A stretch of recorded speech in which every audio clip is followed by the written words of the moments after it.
अस्सलामुअलैकुम। मेरे सभी लोगों को मेरा सलाम, मेरे भाइयों को और मेरे सारे जितने भी लोग हैं शुभचिंतक, हमारे फॉलोवर्स, सभी को मेरा सलाम।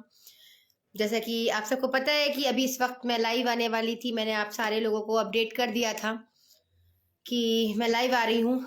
तो मेरा मकसद इस वक्त लाइव आने का ये है कि मैं कुछ समझाना चाहती हूँ कुछ लोगों को कि जो बकवास करते हैं एमआईएम के बारे में, जो बोलते हैं कि जो है एमआईएम पार्टी बी पार्टी है, बीजेपी की बी टीम है, उसको पैसा मिला हुआ है और वो पैसे पे काम कर रही है।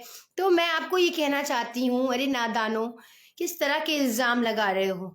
वो पार्टियां जो इलेक्शन लड़ने के लिए अपने हर कैंडिडेट को पैसा दे रही हैं, 20 लाख, 30 लाख, 40 लाख, वो बीजेपी की बी टीम है? या जो बैरिस्टर असदुद्दीन ओवैसी साहब अपनी जेब से पैसा खर्च कर रहे हैं और उनके जितने कैंडिडेट हैं अपने खुद के पैसों से मेहनत कर रहे हैं, आप उनको बी टीम कहते हो? अरे शर्म आनी चाहिए आप सबको कि जो आप उनके ऊपर इल्ज़ाम लगा रहे हो कि वो बी टीम है, सी टीम है, डी टीम है, इस तरह की बातें कर रहे हो। अगर आज भी आप नहीं खुले ना, अगर आज भी आपकी आंखें नहीं खुली ना, तो बहुत आगे चल के इसका अंजाम बहुत बुरा होने वाला है। आज मैंने बड़ी ठोकरें खाई। इन 2 सालों में मैं बहुत प्रताड़ित हुई सरकार के द्वारा और प्रशासन द्वारा। बहुत जुल्म सितम से गुजर के इस जगह पर आके खड़ी हुई और फिर मैंने ये सोचा कि हमें कहाँ जाना चाहिए। अगर मैं अपनी ज़ाती मफाद के लिए जाती तो मैं ज़रूर किसी ना किसी पार्टी में जाती, अगर अपनी ज़ाती मफाद के लिए जाती, लेकिन मुझे कौम की फिक्र थी। मैं कौम के फ़ायदे के लिए गई। लोग मुझसे कहते क्या क्या ज़रूरत है एमआईएम में जाने की, तो मैं एमआईएम पार्टी मिली थी। पर मैं लालची नहीं हूँ, मैंने लालच नहीं करी। मैंने अपने कौम के बारे में सोचा, अपने उन कौम के लड़कों के बारे में सोचा, उन नौजवानों के बारे में सोचा जो आज भी जेल की 4 दीवारी के अंदर सजाएं काट रहे हैं, जो आज भी लोग उनको प्रताड़ित करते हैं और उनके लिए बोलने वाला कोई नहीं है। आज आप उमर खालिद को देख लीजिए, कौन बोल रहा है, कौन निहायत जो सेकुलर अपने आप को कहते हैं जो नेता, क्या उनके लिए आवाज उठा रहे हैं? तो अगर कोई आवाज उठा रहा है तो आप उसे बुरा कह रहे हैं। आप असदुद्दीन ओवैसी साहब को बुरा कह रहे हैं कि वो आप लोगों के लिए आवाज उठा रहे हैं, वो हमारे लिए आवाज उठा रहे हैं, हम सब के लिए बोल रहे हैं और आज हम उन्हीं को बुरा कह रहे हैं, अपने शुभचिंतक के ऊपर इल्जाम लगा रहे हैं। आप खुद सोचे, एक बात, सीधी सी बात है कि जब आपको लग रहा है कि आप लोगों की कुर्सी हिल रही है, जितने भी सेकुलर पार्टी के नेता हैं उनको लग रहा है कि कहीं ऐसा ना हो जो मुस्लिम का 18% 19% वोट है वो कहीं एक ना हो जाए, कहीं वो सारे लोग एक प्लेटफॉर्म पर ना आ जाएं, तो इसलिए वो बीजेपी की बी टीम कह रहे हैं। और क्या कहते हैं कि ये एमआईएम पार्टी क्या कर लेगी, उत्तर प्रदेश में सरकार नहीं बना पाएगी।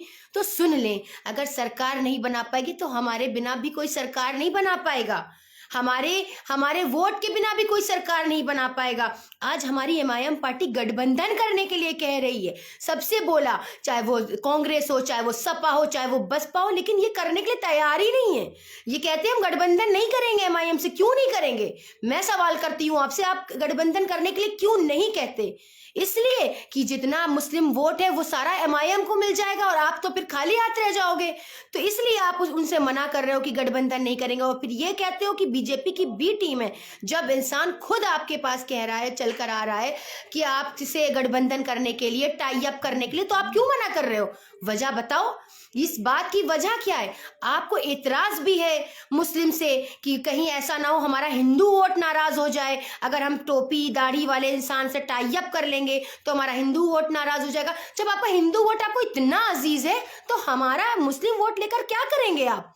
जब मुस्लिम समाज को इतना ज्यादा आप गिरा हुआ समझते हैं, अपनी पैर की जूती समझते हैं और आप उसको इतना खराब समझते हैं, तो आप उसका वोट किस हक से मांगते हैं? आपको किसने अधिकार दिया हमारे वोट लेने का, हमें इस्तेमाल करने का, हमें हमारा यूटिलाइजेशन करने का हमारे वोट का? किसने आपको बोला?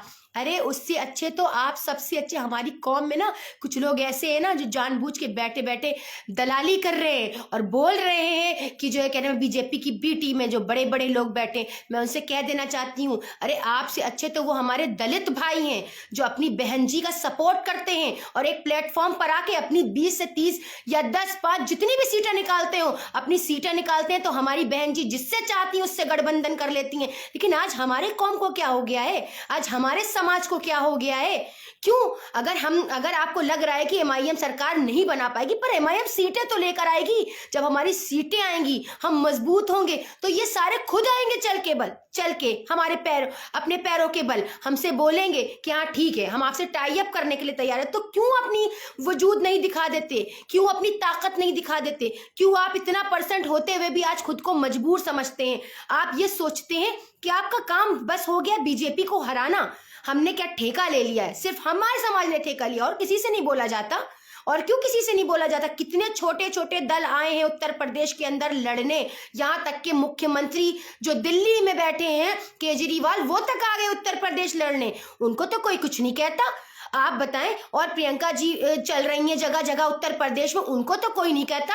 इमरान प्रतापगढ़ी वोट मांग रहे हैं, उनको तो कोई नहीं कहता कुछ कि वो बीजेपी की बी टीम है। सिर्फ असदुद्दीन ओवैसी साहब के ऊपर क्यों इल्जाम लगता है? या आप मुस्लिम समाज में से कोई इतना काबिल हो जो लीडर बनने की हैसियत रखता हो, तो आइए आगे, आइए, हम आपका साथ देंगे। अगर आप इतनी हैसियत रखते हो, लीडर बन सकते हो, तो आप आइए। जो हैसियत रखता हो, जो कुव्वत रखता हो, वो आए लड़े, हम उसका साथ देंगे। तो मैं उन सभी लोगों से, जितने भी दल है ना जो मुस्लिम के नाम से छोटे छोटे बनाए हुए हैं ना, आइए, आज आइए और अपनी ताकत दिखाइए। क्यों बिखरे पड़े हैं? क्यों इधर उधर हैं? तो आज हमारा दलित समाज आप सबसे बेहतर है। मैं उनको बेहतर मानती हूँ, उनको अच्छा मानती हूँ, पर मैं अपने समाज को इस तरह से जो आप इल्जामात लगा रहे हैं ओवैसी साहब पर, मैं आपको अच्छा नहीं मानती हूँ, क्योंकि आप अपने ही लोगों पर इल्जाम लगा रहे हैं। तो इस तरह की हरकतें करना बंद कीजिए और एक हो जाइए। आप हमसे पूछते थे ना, आप सारे लोग, वो जो मेरे बहुत सारे ऐसे फॉलोवर्स हैं जो समाजवादी से जुड़े थे, जो बसपा से जुड़े थे, जो कांग्रेस से जुड़े थे, और मुझसे ये कहते थे आप क्या फैसला लेंगी, आप कौन सा निर्णय लेंगी, तो हम आपके साथ हैं। आज हमने निर्णय ले लिया है, तो क्या आज आप हमारा साथ नहीं देंगे? कल एनआरसी सीएए में हम किसके लिए खड़े थे? अपनी कौम के लिए। कल हमने अपनी कौम का साथ दिया था, आज हमारी कौम की बारी है। आज हमें आप सबकी जरूरत है, हमारी पार्टी को आप सबकी जरूरत है, हमारे एमआईएम पार्टी को आप सबकी जरूरत है। आज भी आप एक नहीं, जिस तरह हम सीएनआरसी में एक हो गए थे और हमारी एक ताकत हो गई थी, आज भी हम एक हो जाएंगे। आज हम एमआईएम पार्टी के लिए एक होंगे। हमें नहीं मतलब जीत हार से, क्योंकि हमारे लिए तो अल्लाह काफी है ना। हम बीजेपी से क्यों डरे? हमें तो खाने के लिए हमें अल्लाह दे रहा है ना। रिस्क का वादा तो अल्लाह ने किया है ना, मोदी जी ने तो नहीं किया, या योगी जी ने तो नहीं किया रिस्क का वादा। तो हमें अल्लाह से डर है ना, हमें अल्लाह देने वाला है। बेशक अल्लाह ही की जात है जो देती है, खिलाती है, पिलाती है, तो हम किसी के ऊपर कैसे यकीन कर ले? तो हम जीत हार के जिम्मेदार नहीं बनेंगे किसी के।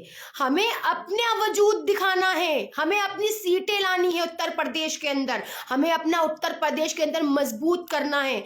आज जो हम इस पार्टी के लिए लड़ रहे हैं, मेरा मकसद अपनी कौम की बदहाली था। अपनी कौम के देख रहे थे किस तरह पिट रही है, मार खा रही है, लिंचिंग हो रही है। मॉब लिंचिंग के नाम पे कितना लोगों को मारा गया, मस्जिदें तोड़ दी गई, जगह जगह लोगों के कत्ले आम हुए, दाढ़ी को खींच कर ले जाया गया, बेटी के सामने, बच्ची के सामने।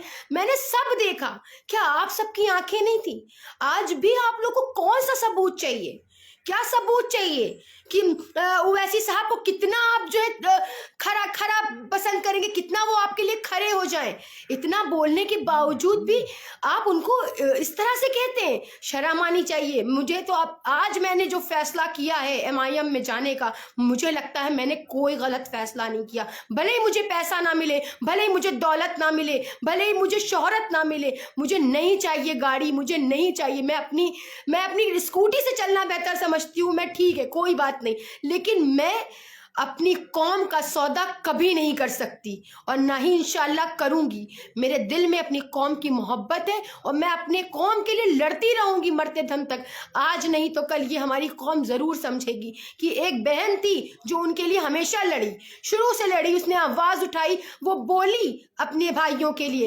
लेकिन आज आपको एहसास नहीं, लेकिन आज से कुछ सालों के बाद जरूर एहसास होगा कि कोई था आपके लिए बोलने वाला, कोई था आपके लिए लड़ने वाला। तो आज मैं ये चाहती हूं आप सब दिल से असदुद्दीन ओवैसी साहब का साथ दे दें, आप उन्हें मजबूत कर दें उत्तर प्रदेश के अंदर। हम ये ना सोचे कितना वोट पड़ेगा, कितनी सीटें निकलेंगी, बस हम अपनी आंखों को बंद कर सिर्फ अपना जो वोट दे, सिर्फ ओवैसी साहब को दे। कुछ ना सोचें किसने क्या कहा, किसने क्या वादा किया। आज हमें अपना वजूद बचाना है। जो हमारे साथ लिंचिंग हो रही है वो हमें बचाना है। कल जब दलितों के साथ बुरा हुआ था, जब दलितों की बेटियों के साथ बलात्कार हुए थे, लोगों को मारा गया था और उन दलितों को अपने बराबर बैठने नहीं दिया जाता था, तो उनके में से एक लीडर उठा था, काशीराम साहब। तो वो उन्होंने जो लड़ाई करी थी काशीराम जी ने, तो आज वो वजूद में है, आज वो वजूद में है। आज हमारी बहन जी ने कितनी बार अपनी सरकार बनाई, क्यों? क्योंकि उनकी एक ताकत थी। पर आज हम बिखरे हुए हैं, हमारी एक ताकत नहीं है। आज समेट जाइए, एक प्लेटफॉर्म पर आ जाइए, भूल जाइए कुछ भी, किसी को ना याद रखिए। सिर्फ ये सोचिए कि आज हमें अपना वजूद बचाना, आज हमें अपनी पहचान बचानी है। जो हमारी पहचान ही खो जाएगी तो ऐसे रोजगार का, ऐसे विकास का हम क्या करेंगे? जब हमारे लोग मारे जाएंगे, लिंचिंग होगी हमारे लोगों की, तो ऐसी विकास का क्या करेंगे? ऐसी लाइट का, फ्री बिजली का, रोजगार का हम क्या करेंगे? अचार डालेंगे जब हमारे घर के लोग मर ही जाएंगे, जब हमारे लोगों को मारा जाएगा, हमारे भाइयों को जेल की चार दीवारी में ठूस दिया जाएगा, डाल दिया जाएगा, तो वो विकास का क्या करेंगे? पहले तो हमें अपना वजूद बचाना है ना, अपना वकार बचाना है, अपनी इज्जत को बचाना है ना, तब तो हम जो है कहने में कोई विकास देख पाएंगे। पहले हमें अपने वजूदों को बचाना है, समझिए और सोचिए। और दूसरी बात मैं एक और कहना चाहती हूँ आपसे कि क्या आप सारे लोग इतने फाइनेंशियली सपोर्ट करते हैं समाजवादी को, कांग्रेस को, बसपा को, माशाल्लाह हमारी बहन जी के आर्थिक दिवस पर उनको सपोर्ट किया जाता है, तो क्या आज आप असदुद्दीन ओवैसी साहब के हाथ को सपोर्ट नहीं कर सकते? क्या फाइनेंशियली उन्हें मजबूत नहीं कर सकते? आप दूसरों के दर पर 10-10 करोड़, 20-20 करोड़, 2-2 करोड़, 4-4 करोड़ देते हो और टिकट खरीदते हो।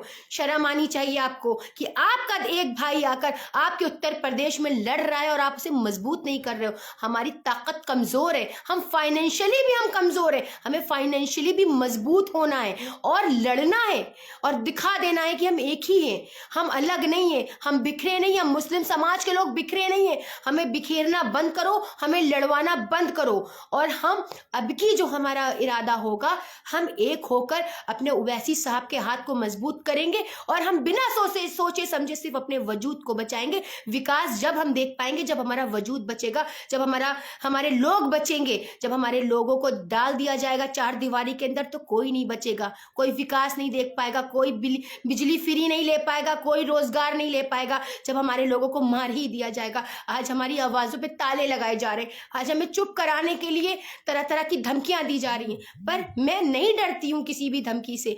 मैं सिर्फ आप लोगों के लिए काम कर रही हूं और करूंगी इंशाअल्लाह। आज आपकी बहन ने हिम्मत करी है आगे बढ़कर लोगों के लिए बोलने की, तो आज आप भी हिम्मत करिए। मैं चाहती हूँ बिना किसी लालच के, बिना किसी ओहदे के, किसी चीज के, कि आपको सिर्फ अपनी कौम के लिए आज काम करना है और अपनी कौम को मजबूत करना है और अपना एक वजूद। हम किसी मजहब के खिलाफ नहीं है, हम किसी जाति धर्म के खिलाफ नहीं है, लेकिन आज जो हमारे लोगों के साथ हो रहा है, जो सब दुनिया तमाशा देख रही है, पूरा भारत तमाशा देख रहा है, भारत के बाहर के लोग तमाशा देख रहे हैं कि आज मुस्लिम समाज के साथ क्या हो रहा है, कितनी लिंचिंग हो रही है। तो क्या आज हमें अपना वजूद नहीं बचाना चाहिए? हम अपना वजूद बचाएंगे इंशाल्लाह और लड़ेंगे और मजबूती से लड़ेंगे उत्तर प्रदेश के अंदर, और हम किसी की धमकियों से डरने वाले नहीं है। और जब हम उस वक्त धमकियों से नहीं डरे जब CAA NRC आया था और अपनी कौम के लिए, अपने लोगों के लिए, अपने देश के लिए लड़े थे, तो आज हमारे जो समाज का वजूद है वो कहीं खो रहा है। आज हम उस वजूद के लिए लड़ेंगे और जीतेंगे इंशाअल्लाह, और कोशिश यही करेंगे कि आप सब भी हमारा साथ दें। अब ये इल्जाम लगाना बंद कर दें, B team, C team, D team कहना बंद कर दें। अल्लाह के यहाँ आपको इसका जवाब देना होगा।